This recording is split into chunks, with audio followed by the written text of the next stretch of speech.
thanks for checking in on this. So we're looking at how to read a ruler, and on this one, it's one that this one's a tape measure on this one, but they're all pretty much the same thing. So on the assignment, there's some things I want to point out.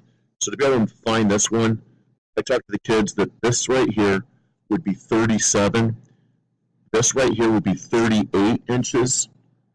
And we've talked about fractions before. Halfway would be right here. And so I could call that 1/2.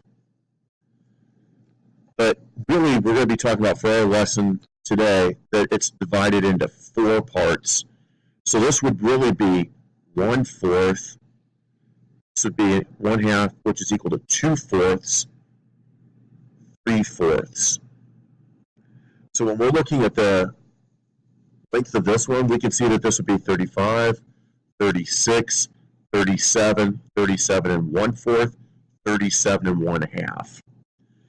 If we do one more, the same thing. We have all these inches here. We get down here. We've got the 62. We have 63. Halfway, that would be 62.5.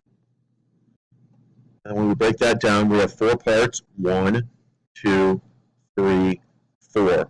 This would be 62 and 1/4 equivalent. So it's 62 and 2/4.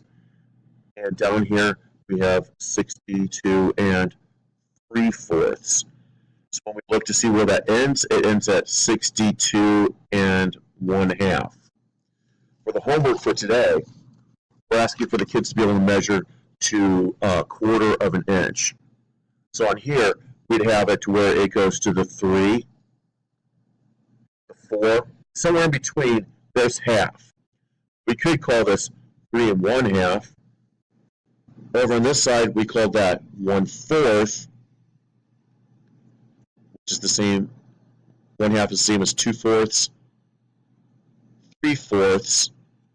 So we can see that this one right here would be 2, 3, not quite to the 4, 3, 3 and 1/4, 3.5, which is the same as 3 and 2/4, 3 and 3/4. So your answer would be 3 and 3/4.